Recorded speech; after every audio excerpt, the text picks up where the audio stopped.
Assalamualaikum warahmatullahi wabarakatuh. Kembali lagi di channel Quimby dan Mama Nia. Hari ini Mama Nia mau bahas tentang hand rub atau hand sanitizer ya. Sangat banyak DIY hand sanitizer ya.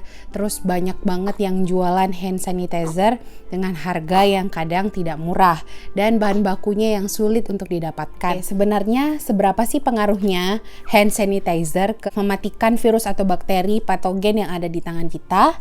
Dan sebenarnya apakah hand sanitizer itu bisa kita DIY-kan atau kita buat sendiri dan lain-lainnya? Mama Nia akan bahas di sini. Oke?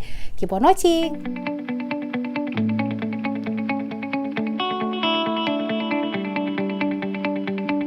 Nah, sekarang Mama Nia mau bahas dulu nih. Sebenarnya hand sanitizer itu apa sih?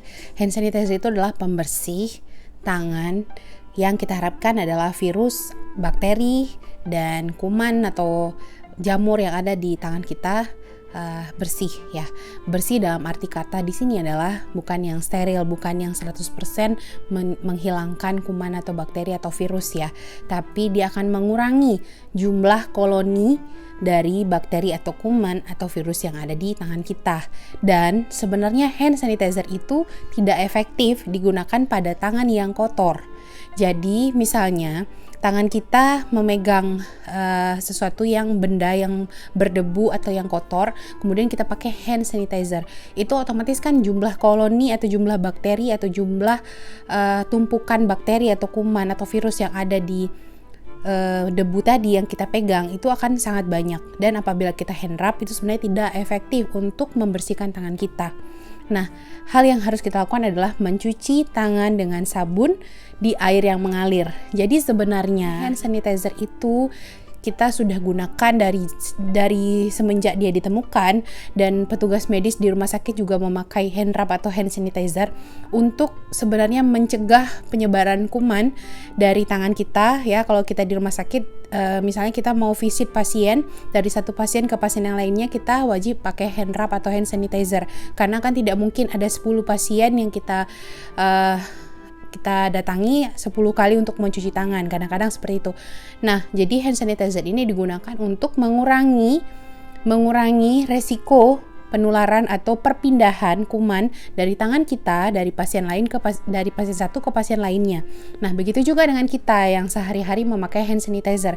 Itu akan mengurangi jumlah kuman yang ada di tangan kita pada saat kita misalnya mau makan atau kita mau misalnya ya bunda-bunda sekalian mungkin mau pegang bayi ya, tangannya harus bersih tapi tidak ada air di sekitarnya. Nah, yang susahnya sekarang ini karena lagi demam hand sanitizer ya, lagi di mana-mana DIY hand sanitizer, penjualan hand sanitizer meningkat drastis ya. Kemudian produsen hand sanitizer untung besar ya. Dan sayangnya hal ini kadang-kadang jadi salah kaprah. Nah, pada saat kita di rumah, jangan lagi pakai hand sanitizer. Hand sanitizer itu kita pakai pada saat kita berada di tempat yang tidak ada air mengalirnya.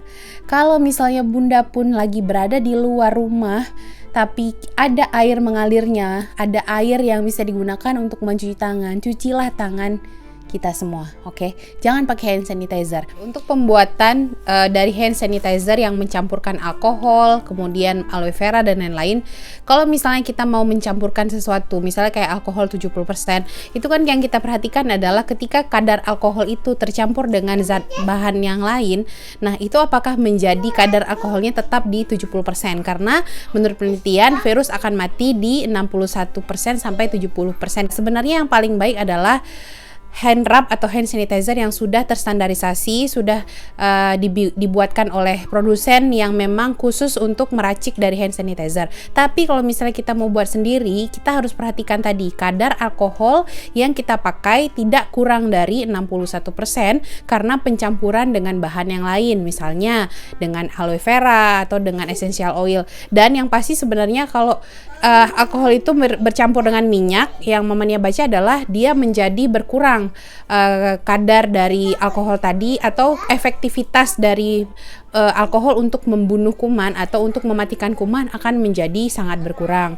Makanya itu kenapa kalau misalnya kita mau untuk sebagai pengganti hand sanitizer yang dijual di pasaran, kita nggak punya hand sanitizer, cukup dengan alkohol saja sudah cukup gitu loh. Tapi kalau misalnya kita memang mau mencampurkan dengan aloe vera gel untuk melembabkan tangan, ya kita harus memperhatikan balik. Kalau misalnya kita campurkan 90 ml alkohol dengan 10 ml aloe vera, kemudian setelah dicampurkan menjadi 100 ml, apakah kadar alkoholnya menjadi tetap 70% atau mungkin sangat berkurang, atau memang masih di range 60-70% tadi. Kalau misalnya terlalu banyak, kan yang mamanya baca itu terlalu banyak, ada yang 1 sendok alkohol terus dicampur dengan 3 sendok aloe vera, kemudian ditambahkan air lagi. Bayangkan yang tadinya konsentrasinya 70% alkoholnya, jadi bisa sampai cuma tinggal 20% setelah dibagikan dari total hasil akhir dari hand sanitizer buatan sendiri tadi ya. Jadi bunda-bunda sekalian harus paham dan harus mengerti dulu sebenarnya alkohol atau kadar alkohol yang standar untuk sebuah antiseptik atau sebuah hand sanitizer adalah 70%, 61-70% ya. Oke, ini tanggapan Mamania tentang DIY hand sanitizer. Mudah-mudahan bermanfaat. Jadi solusi dari Mamania adalah dengan kelangkaan hand sanitizer, dengan kelangkaan bahan baku untuk DIY hand sanitizer ya, itu harusnya kita menyediakan sabun di tas kita, sabun cair ya tentunya. Kita menyediakan sabun cair di tas kita untuk mencegah atau untuk membersihkan tangan kita dan mencegah kuman-kuman patogen atau virus yang bisa kita bawa ke tubuh kita atau tubuh anak kita gitu ya. Nah, yang paling penting adalah tips dari Mama Nia pada saat kita terpaksa keluar rumah ya. Yang paling penting adalah segera mungkin kita menyelesaikan apa yang menjadi kepentingan kita di luar, kemudian kita sampai ke rumah langsung masuk ke kamar mandi, berganti pakaian, mandi ya kalau kita punya anak apalagi, atau anak bayi, kita mandi, kita bersihkan diri pakai sabun dan air bersih yang mengalir, kemudian kita bersihkan semua pakaian kita yang berada di luar tadi, kita cuci ya. Karena dengan mencuci otomatis kita membersihkan juga, sama dengan membersihkan kulit kita tadi ya kan. Nah sekarang untuk hand sanitizer itu kembali lagi, jangan sampai kita menggunakan hand sanitizer berulang-ulang yang sebenarnya adalah efektifnya hanya maksimal menurut penelitian 5 kali. Setelah 5 kali itu kita harus tetap mencuci tangan gitu ya. Jadi balik lagi bunda, jangan menggunakan hand sanitizer menjadi satu patokan, oh kalau udah pakai hand sanitizer udah pasti tangan kita bersih gitu ya. Jangan sampai itu menjadi mindset dan akhirnya salah kaprah ya. Yang paling bisa membunuh kuman adalah cuci tangan dengan sabun di air mengalir gitu ya. Jadi jangan sampai kita salah pengertian. Setelah kita mengganti popok bayi, sebelum kita memegang bayi, sebelum kita menyusui bayi, alangkah baiknya kita mencuci tangan kita.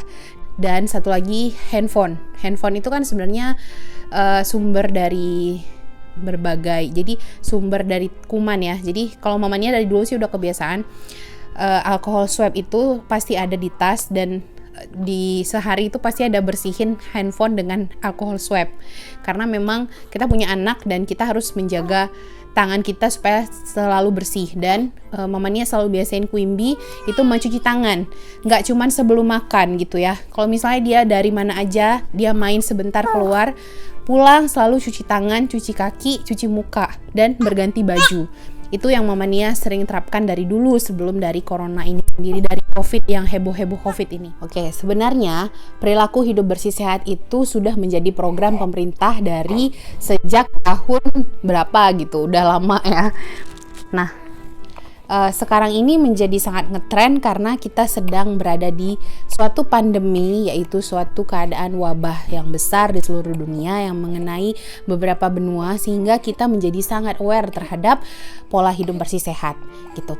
Jadi disinilah memang positifnya adalah semua orang menjadi tahu dan semua orang menjadi aware gimana sih cara membersihkan tangan, gimana cara mencegah diri dari penyakit yang sebenarnya sudah kita terapkan, apalagi tenaga medis ya atau yang bekerja di seputaran medis yang rawan terhadap infeksi, itu sebenarnya kita sudah menerapkan itu setiap harinya dari dulu. Nah, sekarang ini tidak hanya tenaga medis, tapi semua orang wajib mengetahui dan wajib aware dan wajib peduli terhadap kebersihan dirinya sendiri. Nah, otomatis Bunda semua, kalau misalnya kita yang lagi hamil ya, tentunya hamil, menyusui, punya anak di rumah yang harus kita lindungi, tidak hanya diri kita sendiri, otomatis kita double, triple, bahkan berkali-kali lipat lebih harus hati-hati. Nah, tetap di rumah saja atau stay at home atau kita tagar di rumah saja menjadi yang harus kita perhatikan saat ini ya. Sebenarnya kita pun dalam tradisi setelah melahirkan kita ada istilahnya di rumah aja kan 40 hari. Nah, social distancing selama 40 hari pas ibu pasca melahirkan itu mungkin salah satu fungsinya juga untuk mencegah kita dari infeksi, karena pada saat kita baru selesai melahirkan dan bayi yang yang masih umurnya 40 hari ke bawah itu sangat rentan terhadap penularan penyakit. Makanya kita harus social distancing dengan cara diam aja di rumah selama 40 hari setelah melahirkan. Nah, keadaan ini tentunya sekarang kita terapkan 14 hari ke depan, dan mudah-mudahan Bunda semua tetap dalam keadaan sehat dan positif ya. Semangat mengasihi yang sedang menyusui, jangan khawatir berlebih, jangan stres, jangan ikutan panik. Yang kita harus adalah waspada dan kita menjaga diri.